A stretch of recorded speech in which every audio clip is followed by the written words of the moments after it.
Senator Sanders. Let me thank all of the panelists for their testimony. I think we can all agree that the issue we're discussing today is an emotional issue.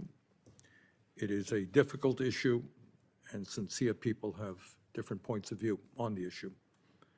I would like to direct my questioning to Drs. Verma and Linton and ask them this. No doubt you have experienced women and their partners who have jumped for joy when they learned that they were pregnant, and you did everything you could to make sure that the pregnancy was successful. I suspect you have also met with many women who, for a variety of reasons, whatever they may be, health reasons, economic reasons, did not jump for joy when they learned that they were pregnant. My question to you is a pretty simple one. I'm assuming that you have worked with people, all walks of life, all economic levels, races, so forth.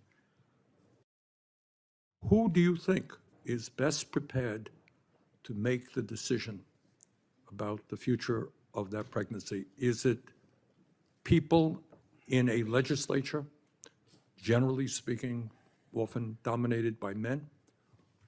Or would it be the people who are feeling the impact of that pregnancy? So understanding, I would suspect you've never told anybody they should not have an abortion, right? We respect people's different points of view. Who should make that decision based on your experience, Dr. Verma? Yeah, thank you for that question. Based on my experience, people are the experts in their own lives and are able to make these really complicated decisions about their own lives. And I want to say I appreciate Senator Mullin sharing that story. I myself have struggled with infertility, and I've experienced a first trimester miscarriage that I found devastating. And so I am not at all saying that pregnancies don't have value. That value is different for different people, and the way that people connect with their pregnancies is different, and each person is capable of making these really important, sometimes complex, sometimes difficult decisions about their health care and their life, even if that sometimes means ending a pregnancy. Dr. Linton, on this enormously personal decision, Yeah, should it be a state legislature that makes it for every woman in the state, or should it be the woman herself? I agree wholeheartedly with Dr. Verma. I think this is a decision that only the patient can make. Every single patient situation is unique. Our patients live very complicated lives. And I think that we have to trust them. Our job as physicians is to meet patients where they are, provide them the information that they need, and then support them in whatever decision they make for themselves and for their futures. All right, let me ask the doctors again. If you were a young physician wanting to practice medicine,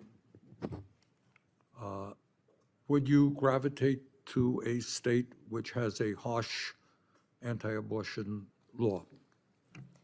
Yeah, thank you. This is really difficult for me. I'm from the South. I love the South. It is my home, and it has been really hard to grapple with wanting to serve my community, but being in an environment where I have to face threats of criminal prosecution, of having my license removed for simply providing medicine. And so I have had thoughts about leaving, even though I love my home and my community, and I talk to medical students and residents every day who are in that same position. They love the South, they're from the South, but are choosing to leave because they can't get the training and they can't practice in the way that At a time when there is already a shortage of physicians in that area, correct? Yes, and in Georgia, 50% of counties do not have an OBGYN.